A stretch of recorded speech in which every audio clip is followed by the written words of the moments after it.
D'accord, on va commencer. We'll get started. Bonjour à toutes et à tous et merci de nous joindre aujourd'hui pour les séances d'information en français sur la phase 2 du projet pan-canadien démonstration et essai d'interrogation de batteries euh, électriques, de bus électriques batteriques, je m'excuse. Euh, Prochaine, next slide, please. Et encore, again. Je m'appelle Jessica Hansen et je suis une gestionnaire de projet chez Critique et je suis basée à Montréal. Alors, j'aimerais commencer par reconnaître que je suis située en territoire autochtone, lequel n'a jamais été cédé. Je reconnais la nation de Ganagana comme gardien des terres et des eaux sur lesquelles nous nous réunissons aujourd'hui. Geauga, Montréal est historiquement connu comme un lieu de rassemblissement pour les nombreuses des Premières Nations et aujourd'hui une population autochtone diversifiée ainsi que d'autres peuples y résidents. C'est dans le respect des liens avec le passé, le présent et l'avenir que nous reconnaissons les relations continues entre les peuples autochtones et les autres personnes de la communauté montréalaise. Ainsi, nous avons en place une politique de diversité de genre et de race qui encourage l'embauche de voix diversifiées. Nous soutenons les entreprises dirigées par les Autochtones autant que possible en leur attribuant des contrats pour favoriser la croissance économique au sein de nos communautés autochtones. Nous soutenons les recherches en cours de l'investissement fédéral dans l'exploration, l'enquête et analyse des personnes autochtones disparues et assassinées, ainsi que des tombes de non marqués d'enfants disparus dans le système de pensionnat au Canada. Et en fait, nous nous offrons de rendre le Canada le plus vert et soutenons les initiatives de lutte contre le changement climatique, notamment par l'innovation qui améliorerait la mobilité dans la communauté autochtone. L'ordre du jour aujourd'hui, on a la présentation et après un aperçu de la phase 1 de EBUS, le portée de travail pour la phase 2, une discussion des prochaines étapes et adhésion à critique.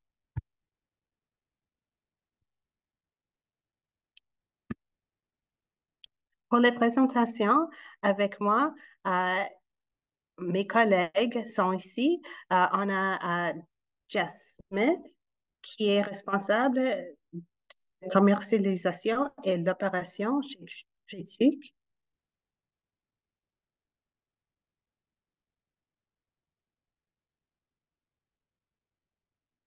Et aussi pour le projet, on a Marie Lapointe. Marie est la présidente directrice générale de l'Association de l'industrie électrique du Québec. Marie est une collaboratrice sur ce projet aussi. Enfin, prochaine, on a mes collègues Morgane Kuhl, qui est responsable des partenariats stratégiques à critique, et Majdi Asset, l'agent de développement commercial de l'engagement des membres des critiques. Et avec ça, on va commencer la partie de phase 1 avec une vidéo. QTRIC's Pan-Canadian Battery Electric Bus Demonstration and Integration Trial was a world-first innovation project that standardized the charging systems from different manufacturers. The project created the foundation for successful interoperability between bus and charging manufacturers and has set the world stage for future collaboration for charging standards and battery electric bus deployments.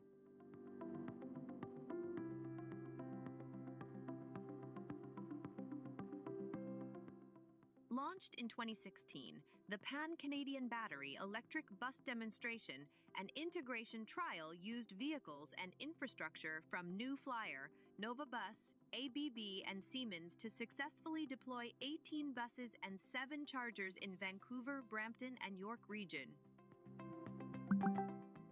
This is really an ongoing process.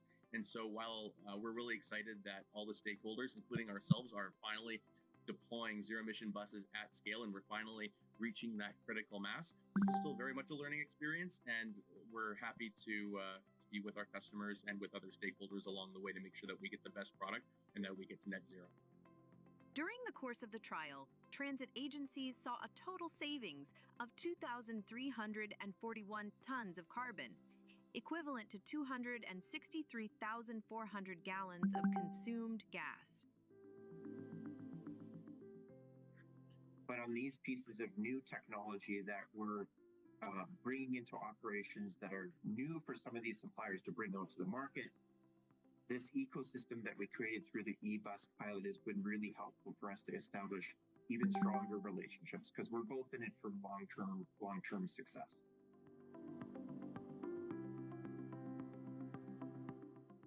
To be able to really make an impact on climate change, we need to be able to generate momentum. And momentum is generated by like-minded companies getting together and taking action. And this is what we're doing with QTRIC, and this is what this Pan-Canadian project represents. The trial has accelerated and drastically reduced the cost of transit electrification across Canada, bringing the country closer to a net zero future. Above all, this has been an opportunity to learn together. Transit agencies, bus builders, infrastructure providers, coming together to pioneer, test, to learn, and ultimately to make transit electrification work here in Canada. The Pan-Canadian Electric Bus Project has been going on for over 5 years from start to finish. There was a lot of planning work, a lot of lobbying, a lot of government advocacy, and for the last 3 years has been mostly monitoring the 18 buses and 7 overhead chargers that are in Brampton, Vancouver, and York region to see how they're actually operating. Standardization leads to interoperability, and that means the buses and the chargers are built to the same specifications. They can plug and play. That leads to more competition, leads to prices reducing. That's what we all want in transit, and that is what the Pan-Canadian Electric Bus demonstration and integration trial achieved.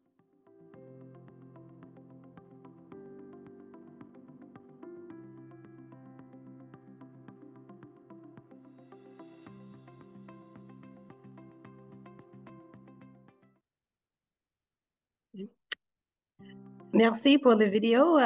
Malheureusement, c'est seulement disponible en anglais, mais en espérant d'avoir l'opportunité de travailler en anglais et français pour phase 2.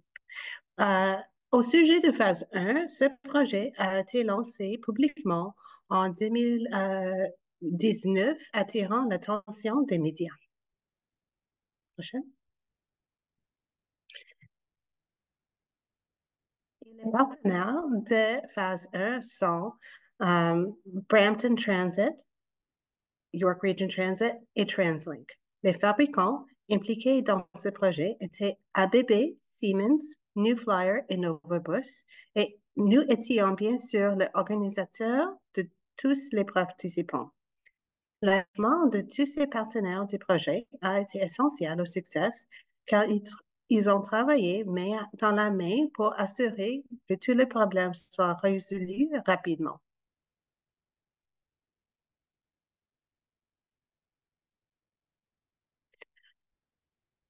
L'objectif principal de ce projet était de standardiser un seul standard technique et de monter l'interopérabilité des autobus et des chargeurs haute puissance.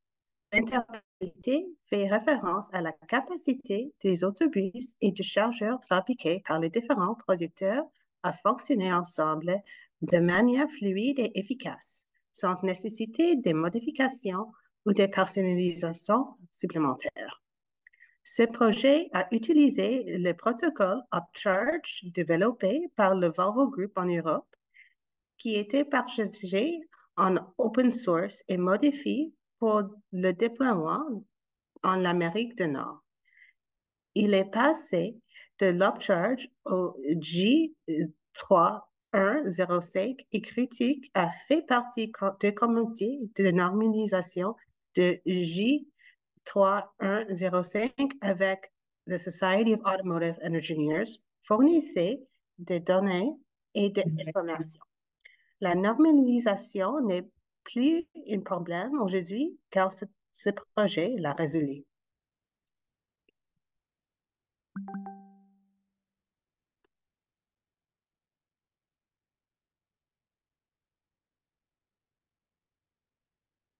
Pour les participants individuels, TransLink a fourni 2 chargeurs et 4 autobus sur un itinéraire.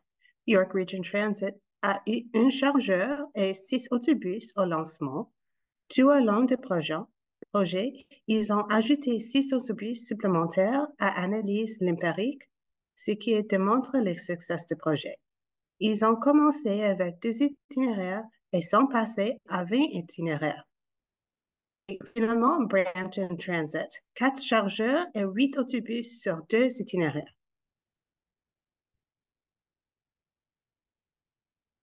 Des rapports d'analyse empirique ont été réalisés tout au long du projet avec l'objectif global de recueillir 30 mois de données pour chaque agence de transport en commun. Comme vous pouvez voir ici que la collecte de données s'est achevée en décembre dernier pour Brampton Transit. OK, prochaine.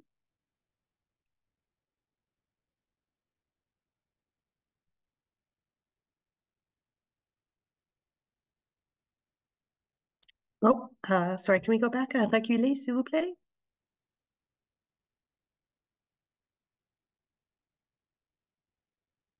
Voici quelques des données que nous avons recueillies pour les 3 agences. Analyse des données puissance totale. Analyse des enregistreurs des autobus fournissant une répartition de la part d'énergie qui va dans les batteries des véhicules à travers 3 mécanismes différents. Freinage régénératif, charge d'opportunité et charge au dépôt. Temps arrêt avant la charge. Ceci est la différence de temps entre le moment où le véhicule s'arrête et à un terminal et le début de l'épisode de charge d'opportunité. Temps arrêt après la charge. Oh, reculer, you can go back.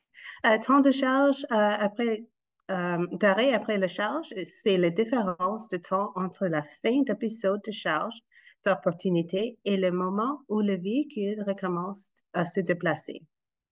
Données GPS. C'est l'utiliser pour identifier l'emplacement des véhicules et fournir des informations sur les performances séparantes pour chacun des itinéraires. Analyse des données sur la pédale d'accélérateur. Analyse de la fréquence et de la durée des épisodes où la pédale d'accélérateur a foncé au-delà d'une certaine seuil pour obtenir des informations sur le comportement de conduite. Et finalement, données enregistrées par le chargeur, permettant généralement de calculer le nombre total d'épisodes de charge d'opportunité, leur durée moyenne et la puissance moyenne délivrée à chacun des véhicules individuels. Okay? Et ici, une table avec un résumé des nombres de bus par l'agence, les itinéraires, l'infrastructure et les réductions de gaz à effet de serre. Dans l'ensemble, le projet a été une grande réussite et nous avons tiré plusieurs enseignants que nous mettons à profit pour la deuxième phase de ce projet.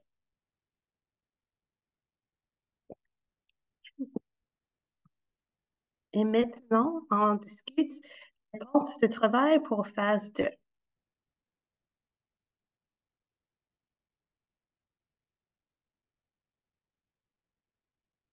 Pour commencer, Critique a développé et fournir 8 rapports complets sur enjeux différents que l'agence font face avec leurs autobus électriques, notamment sur efficacité des véhicules, Ce rapport s'analysa l'efficacité des véhicules et les tendances de performance au fil du temps, examinant les facteurs que schémas de conduite et les conditions des itinéraires et les comportements de charge.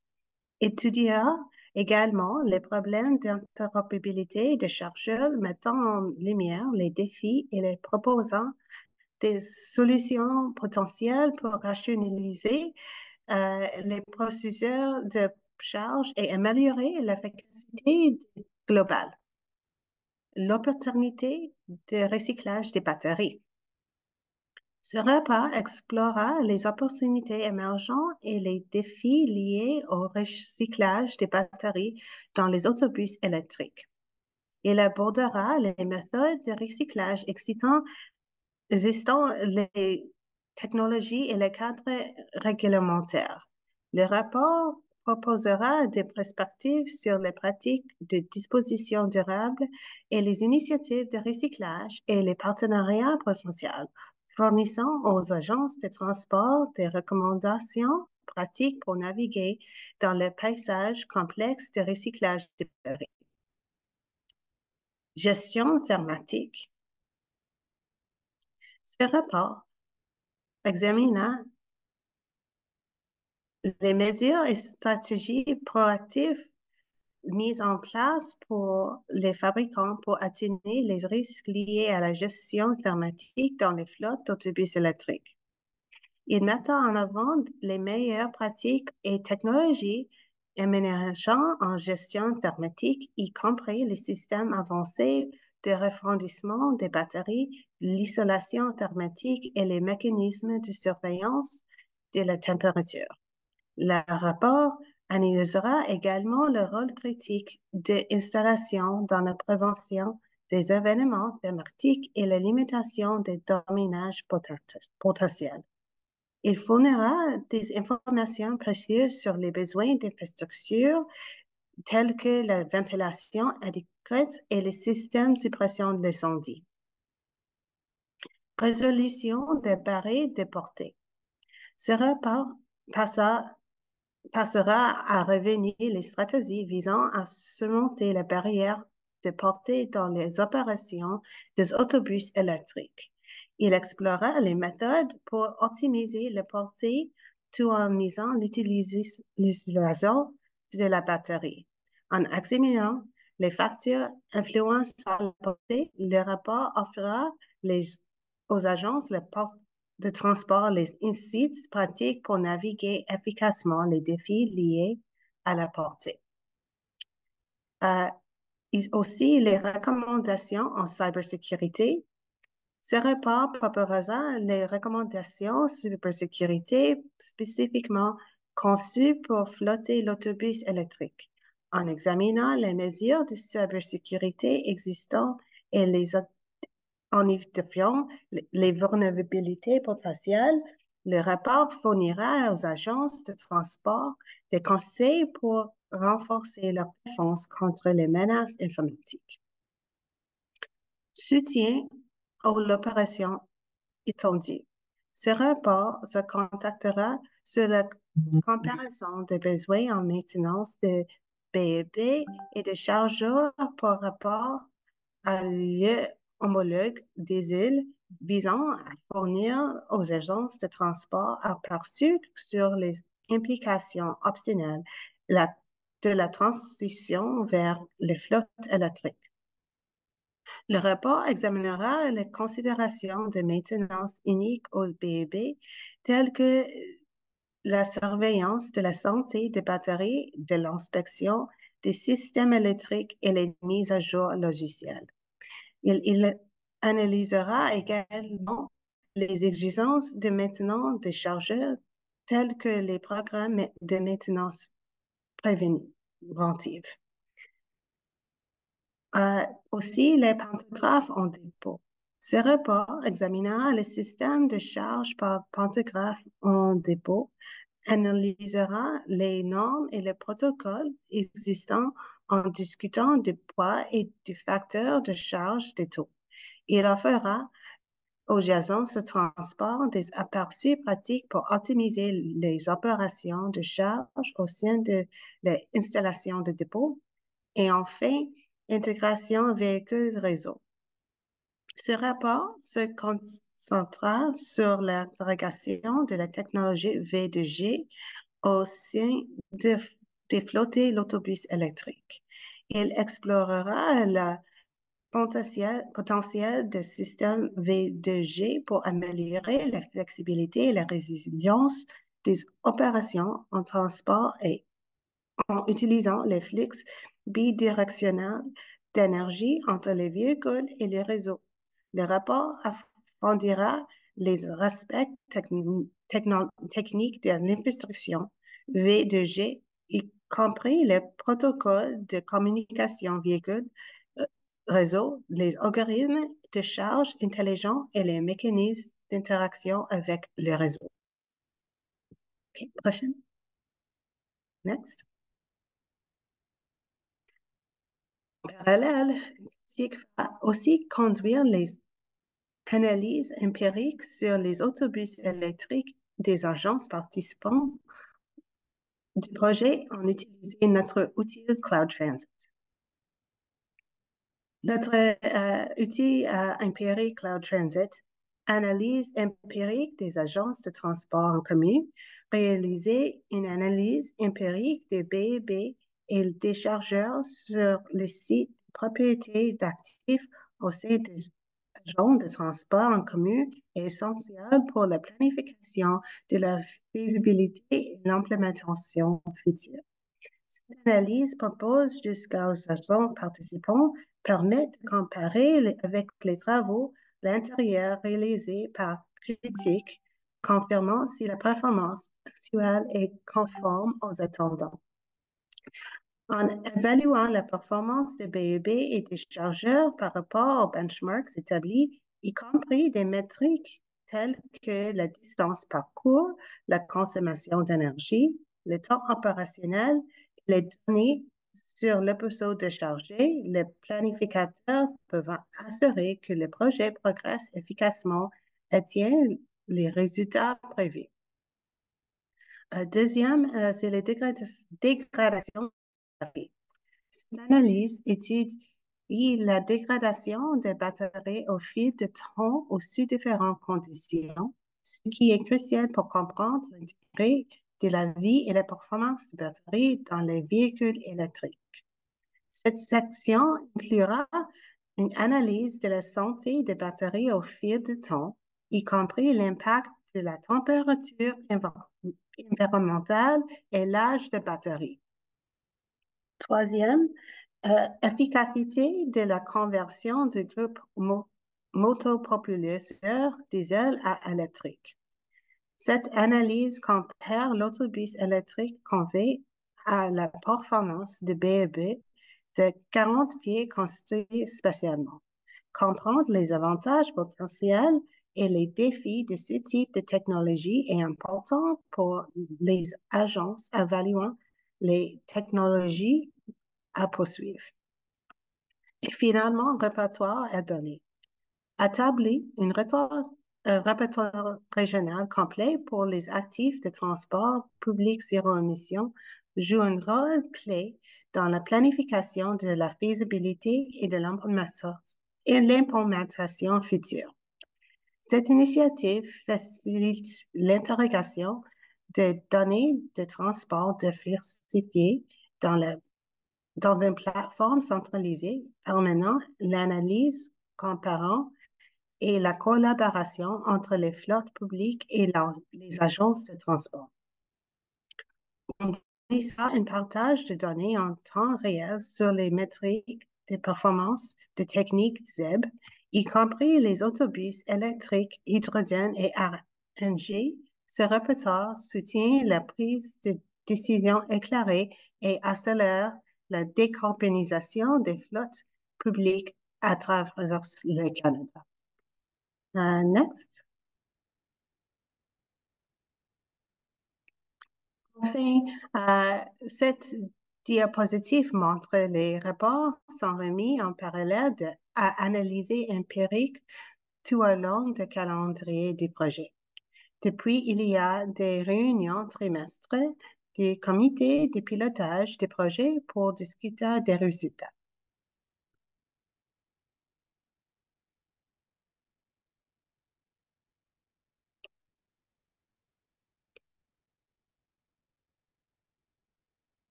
Maintenant, pour les prochaines étapes, alors c'était aperçu de phase 1 et 2. Le deuxième, c'est le projet qui a commencé maintenant, que nous avons déjà commencé. Ce que nous avons fait pour phase 2, c'est la sensibilisation auprès des agences de transport canadiens ayant de BEB en service.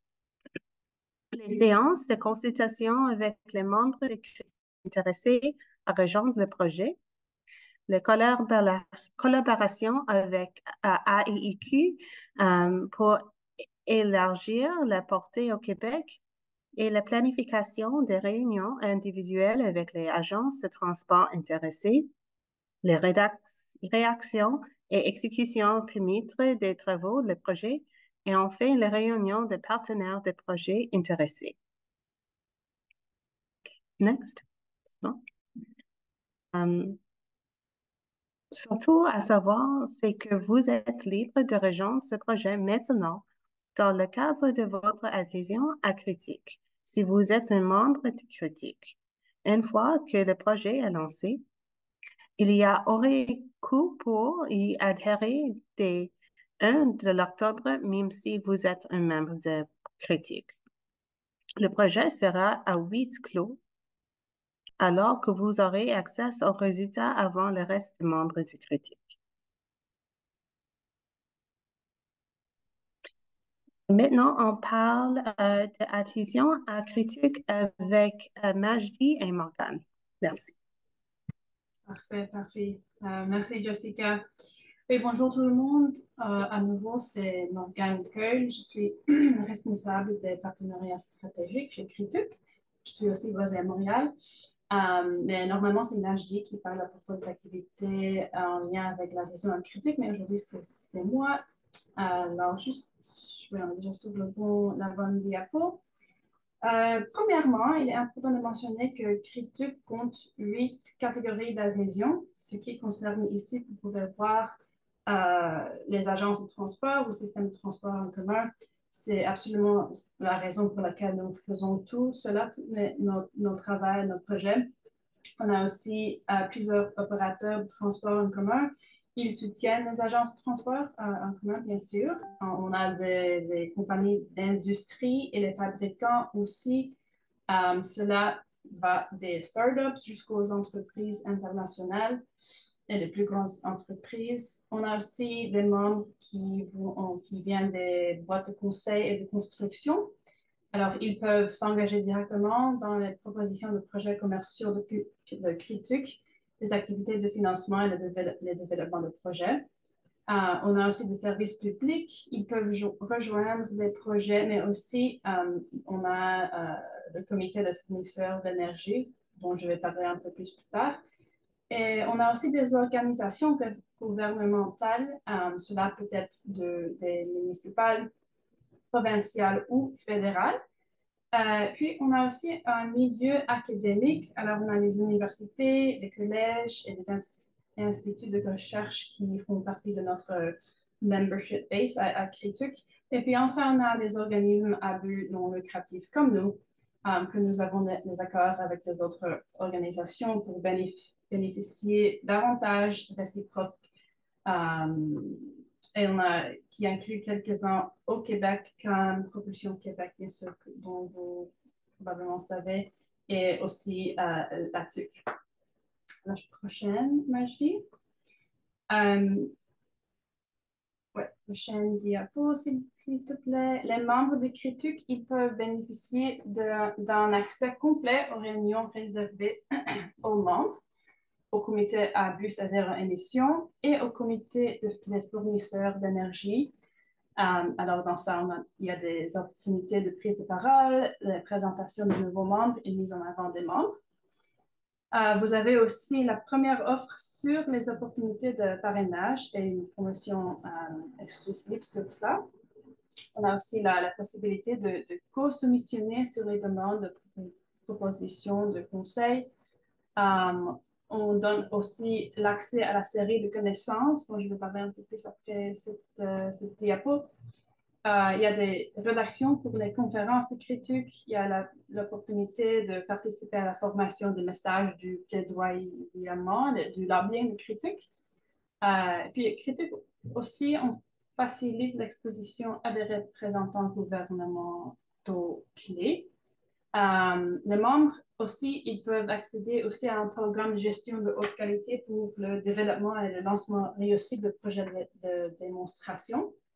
Et puis enfin, les parties prenantes sont aussi soutenues tout au long du vie de projet, comme Jessica a démontré un petit peu plus en avant avec la phase 1 et la phase 2 du e-boss projet. Alors, juste tout ça pour dire que les membres ont accès aussi à la modélisation prédictive des performances des autobus à zéro émission.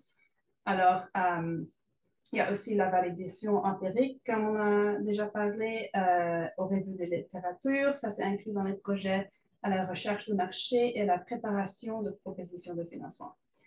Enfin, Critique, on a vraiment un espace collaboratif où les leaders d'innovation viennent pour le développement commercial et le réseautage, bien sûr, virtuel, mais aussi en présentiel aussi, pour apprendre et partager les meilleures pratiques pour faire partie des efforts de lobbying et pour profiter de nos services de conseil à bus à zéro émission pour participer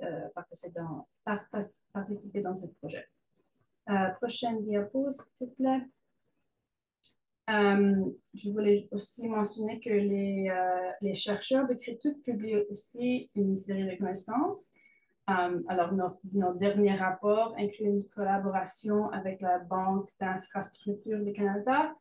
Ça, c'était un rapport des modes de transport non traditionnels et aussi un rapport sommaire sur le programme d'innovation ferroviaire intelligent où Critique a identifié 8 domaines d'innovation de projets de démonstration collaboratif. Ça a lancé notre stratégie ferroviaire intelligent. Puis aussi en substance, il s'agit d'un scan de marché canadien, d'une présentation de certaines études de cas à travers l'Amérique du Nord. Mais parmi nos rapports, on trouve aussi un rapport final de projet sur les véhicules intelligents pour Transport Canada. J'ai déjà mentionné l'innovation ferroviaire. Et puis, enfin, on a publié un rapport, ce qu'on met à jour maintenant, mais sur les meilleures pratiques pour l'électrification des transports en commun et l'infrastructure de recharge, une liste de recommandations à ressources naturelles du Canada. Oui, tu peux aller à la prochaine diapo. Merci, Majdi. Alors, sur nos comités, on a plusieurs comités techniques pour nos membres. Premièrement, le comité d'autobus à zéro émission est présidé par Aaron Cook de Winnipeg Transit. Alors, ce comité, il s'agit du guichet unique pour les connaissances sur les autobus électriques destinés aux agences de transport canadiennes, aux fabricants, aux consultants, aux universités, et aux représentants du gouvernement. Il y a une réunion chaque mois et c'est accessible à tous les membres de Critique, bien sûr, mais au sein du comité autobus à zéro émission, vous recevrez des informations actualisées sur les acquisitions, les déploiements et les performances de zéro émission à travers le Canada. Et donc, dans ces comités, chaque mois, il y a un sujet différent lié à ça, lié à l'hydrogène ou aux véhicules autonomes intelligents et abordé.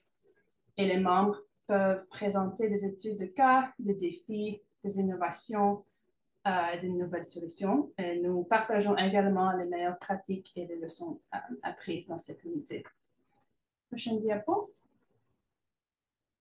Nous avons aussi un comité qui est concentré sur les fournisseurs d'électricité et les services publics. Alors, Critique, c'est l'une des rares associations à intégrer les partenaires du secteur des services publics dans le dialogue de l'électrification des projets. Je sais qu'au Québec, c'est un cas un peu différent avec Hydro-Québec.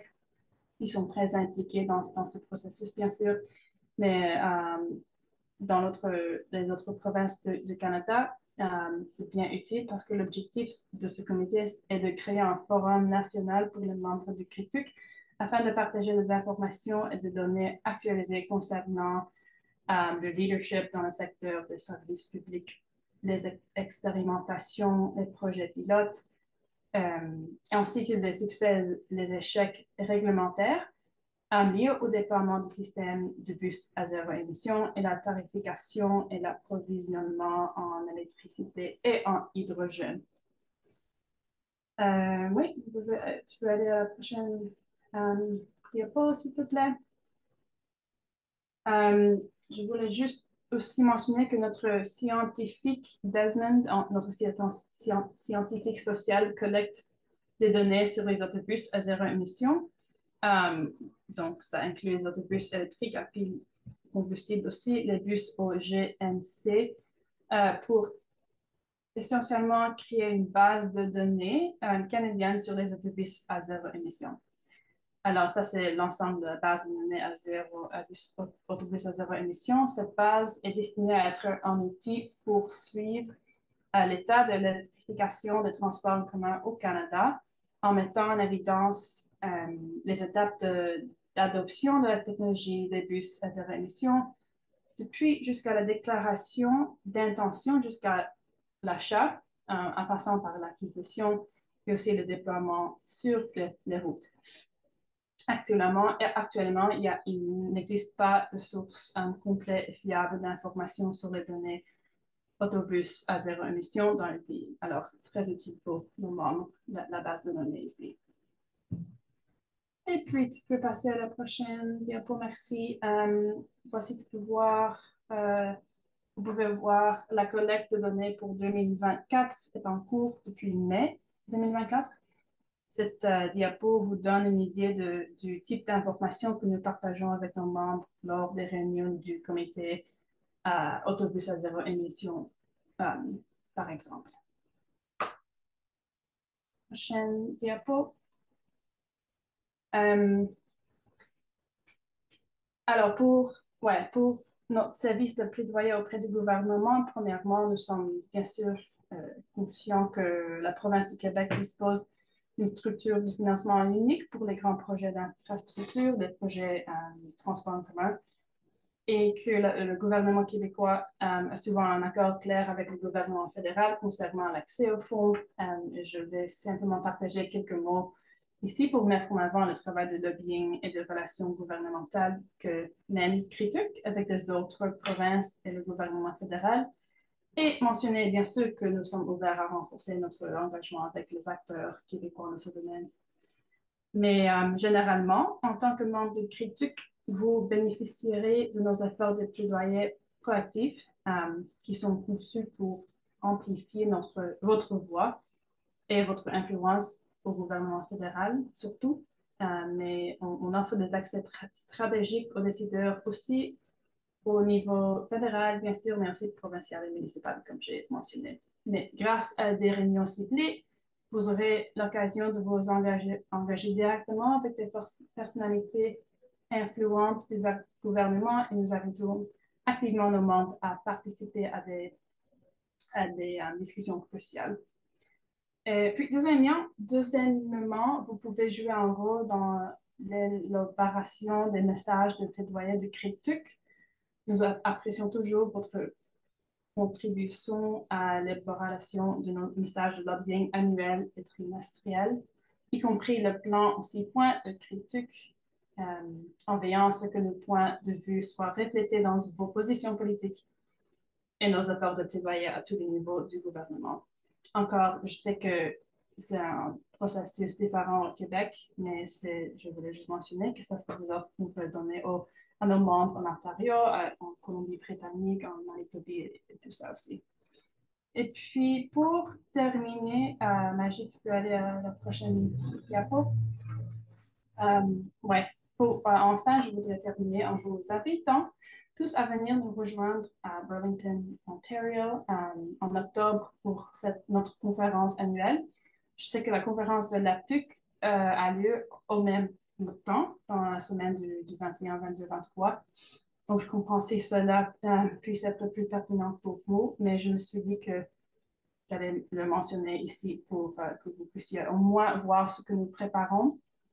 On a plein d'activités, des panels qui incluent le chemin vers l'électrification propre des transports en commun dans l'Est et l'Ouest du Canada. On discute de démystifier les défis de la recherche à haute puissance pour les agences de transport en commun au Canada. La recharge des bus électriques à batterie. Excuse-moi, la fenêtre est ouverte. Je ne sais pas si vous pouvez entendre les voitures, mais on discute aussi des perspectives des études de faisabilité et des études de cas. Et on fait une plongée approfondie dans l'infrastructure, des dépôts de transit et bien beaucoup plus encore pour notre conférence. Et ça nous emmène à la fin de notre présentation aujourd'hui.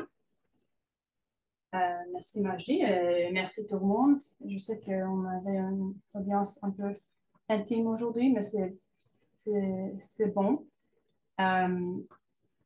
J'invite des questions s'il y a des questions, sinon on peut envoyer la présentation après à vous pour étudier un peu plus.